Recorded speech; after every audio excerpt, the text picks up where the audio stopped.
Welcome to the class of CSCI 599 Content Detection and Analysis. It is important for many systems to automatically detect the file type for various purposes, be it extracting information or opening it in an application. If the content type isn't detected correctly, one cannot automate the process of information extraction since it will not use the right applications to retrieve information. So we started this class with 150 GB worth of polar check dynamic domain data, which basically contains a lot of enriched data regarding climate, polar, space modeling data, all collected from sensors. So we started off by visualizing the content type in the repository. So this is the content type in the repository and how varied it is. Like it has about 200,000 unclassified files, which are octet stream files, almost 12% of the entire data set. That's quite some files which are unclassified.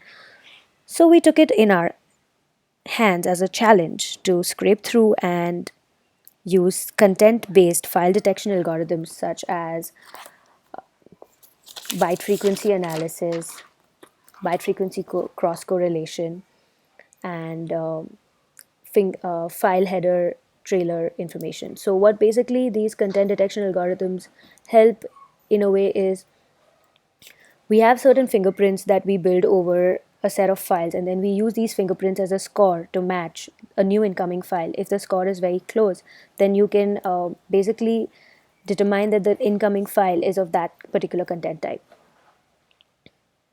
File header trailer basically does not depend only on the distribution of frequency in a file, but it actually depends on what byte is found at what particular offset in a file. So this basically helped us determine files like grib, netcdf, fts, .po files, which are translation files. Now that we're sure about the content, it was to hit our second assignment involving extracting rich scientific data from these files. So we started off with content extraction enrichment to identify concentration of high content within files using tag ratio algorithm. We then used URL shortening library to create short URLs for our metadata that we will be extracting so that it allows us for unique identification of our metadata as well as data and for long-term management. Then we used several other parsers like the Grobit parser, which extracts TEI metadata information, the EXIF parser tool that extracts more durations and file size and height and width from images and videos. Then the geotopic parser that extracts longitudes and latitudes from data using the locations that it finds in data. And finally, NLTK, which is Natural Language Toolkit. So we used the NLTK REST, which is integrated with Tika. We used that basically to extract named entities, and we also used it to parse based on grammar rules so that it can extract cardinal values along with their units. So this would basically hold true for all the measurements that we get from our data set. Then we finally use Tika similarity to cluster the data based on the extracted features such as publications, the measurements, locations. All of these visualizations basically help us get better insight on what the content is really for our data. For example, as you can see, the top locations that are referenced using geotopic parser, you can see that most of them talk about the Northwest Arctic Borough, the Blue Earth County, Alaska, Canada. All of these are related to like the polar data set or probably where there is something happening. Then we also wrote a Maven project called Scholar, and that would extract related articles from the PDF journals that we have. And these related articles would be in terms of what other authors are talking about on similar topics or whether the authors have written similar papers together. So here you can see how the amount of papers have increased over the years and also observe the change in topic from previous years to current years, where the major discussion is more about the polar earth science concepts and how the melting of ice shelves and mass balance of Antarctica, etc. This is the word count word cloud that you can see.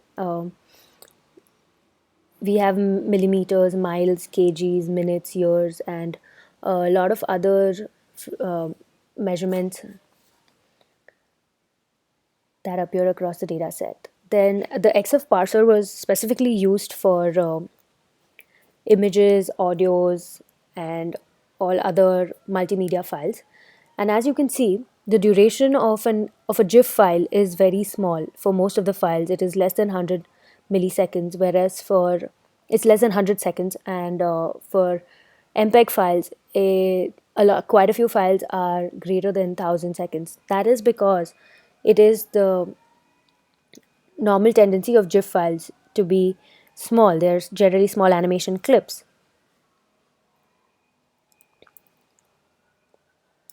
And we have scientific journals which in which these PDFs have been published. So it just means how important these are, because most of these journals are really well known. So finally, it's the end of semester, but not the end of assignment. It's equally important to assess the quality of this entire process of content detection and analysis. If you don't assess it, it's a waste. So this brings us to our third assignment, content evaluation. There are certain ground rules to follow while evaluating. It's almost like how and what you are actually extracting, like what parsers you're using. So, is the mime detection good? Are parsers extracting the right text? Are we selecting the right parser? And is there like a mix of languages between the two?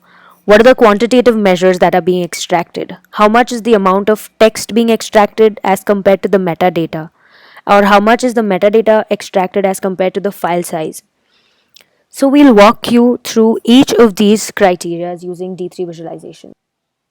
Our first purpose was to understand the process of crawling and how data is extracted and assess its quality. So this will give us an idea about the quality of creation of content that we are going to use. Here's a D3 showing a request response that moves further for each domain.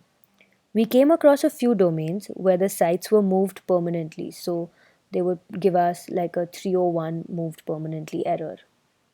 Certain sites would retrieve named entities, so that means that the content that we are extracting is good and it's important. There were certain sites in which there was no data that was retrieved. Now, there could be two reasons for it. Either the robots.txt was preventing the crawler from fetching the data, or there was a server timeout error when you would try and use this URL into a browser yourself. So, the second visualization is a file size ratio of the extracted JSON to the actual file size. So this allows us to basically get an idea of the diversity and how much valuable content is basically present in each file type. So you can see that it is evident from an HTML file. You have quite some content extracted from files. Like it, the ratio even reaches zero point 0.5 for quite a few files. Whereas for PDF files, uh, most of the files, like majority of the files, are concentrated as less than 0.1. And this is a reason why, because PDF is a container file, so the formatting uses more space. So the size of the file may be really big, but the actual content which is present inside the file is probably small. Similarly, you have XML container files and a text file holding the CSV data. Both of them will have the same data, but XML file will definitely occupy more space because of the extra formatting that it undergoes. Now let me show you the parser chain hierarchy that is used while extracting different file types. This visualization helps us analyze the amount of files that use a particular parser sequence. For example, the most basic one, it would be the HTML, the default parser for application XHTML file, the default parser, it uses HTML parser. That's it. But then when you're using the Grobit parser and you're extracting metadata and information from PDF files, it will also use the composite parser. It will then call the Grobit journal parser. And then once it has the data, it will call the NER parser and extract information from that. When you're using an external parser, basically for multimedia type files, you can also, what it goes through is composite parser, then the external parser. Next on the plate, we created a word cloud of maximal occurring words across the data set as well as these words that involve suite concepts. So, what is suite? It's basically suite ontology is semantic web for earth and environmental terminologies.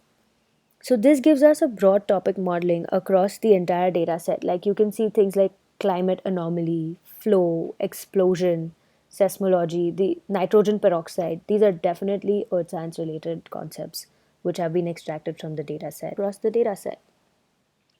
As you can see, English, Hungarian, these kind of languages appear more and in greater percentage across the data set. And there are quite a few mixed languages, quite a few. And these definitely affect the efficiency of language identification because media types have certain byte values which will coincide with the characters of another language, and engramming will cause it to misidentify that particular data. Also, sometimes the data is too small, like the content is very minimal to differentiate between two languages, and this also creates inefficiency in identifying. On to the best part of evaluating your content, that is, evaluating whether your measurements are coming right. Let's see how we did. Okay, so we have miles, millimeter per year, percent, kg, inches, centimeters, times, meters, tons, hours, feet, etc. So these measurements are basically across the entire data set. And as you can see, some of them have really, really bad outliers like the millimeter year. And let's see, what does kg have? So as you can see, the minimum, like the least quantity for kg is 1.1 kg. But then because of the outliers, the average reaches to like 97 kgs. But you can see the mean is just 18 kgs. Like majority of the data is concentrated here between these 1.1 and 75 kg values. So certain outliers do affect the average value of the data. Now let's take you to data across a particular domain, like say distance. So for distance, we'll just have miles, inches, centimeters, meters, and feet for visualization. And as you can see, most of the data is pretty small except for meters having certain outliers, but that could be because of data being captured using grammar rules. And so let's see, what is it with miles? We have 3 miles, and then look at that outlier. It's like what, 1,000 plus miles, and we have even capped the data at certain points because the outliers prevent it from visualizing. So the median being 35 miles, and for inches we have average as 51 miles, 51 inches, sorry, and 24 as the median. And this seems to be pretty clean because it doesn't have as many outliers. For centimeters, we have the average as 186 centimeters, which is acceptable. For meters, we have the average as 176 meters with a lot of outliers. And for feet, we have 74 feet as the average, but that's definitely not because of outliers. As you can see, the data is the final quarter is like 91.5, so we still have data spread across that range. Now let's see measurement per file type that has been retrieved. So let's see, for HTML type, we got only like miles, meters, hours, and percentage. So let's see the range of percentage that we got in HTML files. So it's pretty neat. It's ranging from 100, from 2% to like 150%, and then 84% being the average. And then let's see the same thing when we compare with PDF files. So we have percentage here in PDF files, and that's like, it's like micro percent as the value. And when we go down all the way to RDF and XML file types, we have percentage here too. So if you want to compare it across the three file types, let's see. So percentage values are ranging from 1.8%, the average being 14.16%, and the maximum value being 47. So, one way of evaluating how well your named entity parser performed is to compare it with different state of the art named entity parsers. So, we have OpenNLP, and which is written in Java, and there is Stanford Core NLP. So, both of these are integrated as Tika parsers, and NLTK. So what we did was we just ran over the same content for OpenNLP and Core NLP, and then created a maximal joint agreement. As you can see, that majority of the records found occur. So majority of the records found occur higher in the scale, like China, United States. So locations are more easily grabbed by all state of the art uh, NERs. And then, so basically, how did we enhance our own named entity? Like once you evaluate, you have to have a purpose. So our purpose was, if more than if basically more than two named entity uh, parsers will recognize a particular entity, then we will add that, because it gives it strength, it gives its value. So that's what we've done basically. For example, if we scroll further more down, where we'll finally have, yeah, like Neogene, which probably could be a organization name. So it's taken by NLTK and Core NLP, so it's definitely supposed to be added. And I'd like to thank Professor Matman for an amazing class and great learning and exploring. And we've all submitted our visualizations to polar.usc. So this is the IRDS team. Thank you.